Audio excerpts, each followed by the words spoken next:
Hello and welcome back to Bransford Webs and this week's Looking Good video.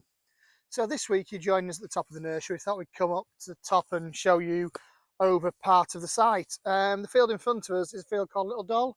It's a really good growing facility, really flexible with these low tunnels. So as you can see, we've got the skins off at the moment and then we'll put the skins back on for the winter. But at the moment on there you can see the bright colour in the distance of the echinacea crop, just the tail end of that crop. And beyond that, some nice vibrant foliage colour from berberis. And then really it's filling up for next year. So we're filling up there. We've got the hydrangea annabelles potted, we've got physocarpus potted, we've got spireas potted, we've got grasses potted. And I'm trying to think what's right down that bottom corner that's potted. A lot of overwinter shrubby stuff grown on this section of the nursery. And then beyond that, we've got Bosbury, which is a combination of the big multi-span cathedral house, which has got the hydrangea crop in it that we showed you a couple of weeks ago, and that's just finishing off now. And then the twin spans all the way along the other side, which again we're busy filling up with 2026 crops. But as we're moving towards mid-August, it's definitely feeling a bit more autumnal over the last few days. I don't know what you found, but down here in Worcestershire, it's definitely been cooler nights, definitely much fresher feel on a morning when you get up. But really some nice days in between. So with that autumnal feel, we thought we'd do a real big shrub feature this week. We've got a great range of shrubs going online now, so check them all out in the full availability list, but we'll feature some of them in the video. So here we go. So I'm going to start off with abelias, which I just think are absolutely fantastic garden plants. They flower, and yet the flower's nice, not overly significant, but if you want a foliage interest plant and shrub that doesn't get too big in your garden, abelia is an absolute winner. So you can see here I've got kaleidoscope and I've got jelly beans. So the kaleidoscope, you've got that nice gold and green variegation, and Sarah just zooms in on the tips of the new growth there, that really autumnal orangey colour, and that intensifies as we get into the colder nights, so it really is a standout. And jelly beans, a newer variety on the market, a bit more floriferous, as you can see there, some nice mauve coloured flowers on there, and again the greener leaf, the nice red stem and a bit of cream variegation. So that's abelias. Also for again a good autumn interest and a good autumn shrub are nandinas. So you can see here we have got red light and we've got Gulfstream. So the labels up to Sarah there.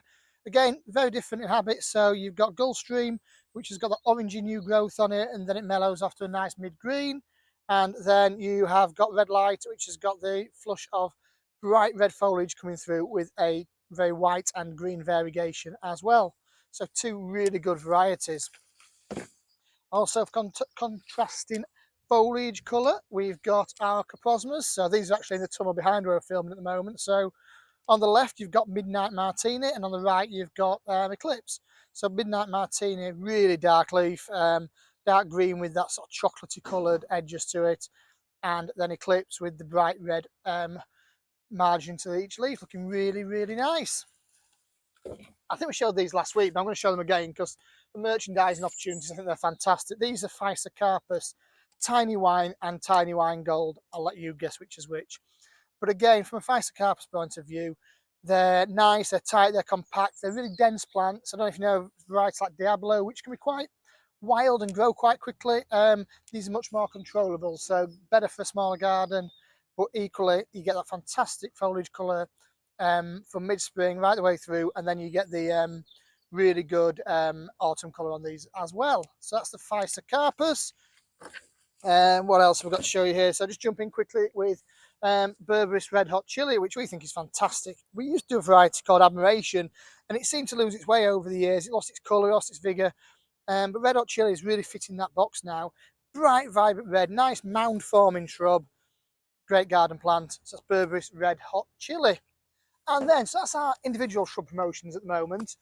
But at this time of year, those of you who've dealt with us for a while will know we do a range called Autumn Magic, which is a collection of about 15 varieties, 3-litre shrubs, all designed for autumn interest. So whether that's autumn flowering or late summer flowering, whether that's autumn foliage colour, or whether it's evergreen, just to give you that structure. So it really is there to enhance autumn planting in the garden. So that range has just gone online, so I'm going to start and go through some of what's in there. This isn't an exhaustive list, so please go back and check the full availability, speak to the sales team to find out everything that's online. So first of all, we have got Ceres Stigma Forest Blue. Loads of bud and flower, just keep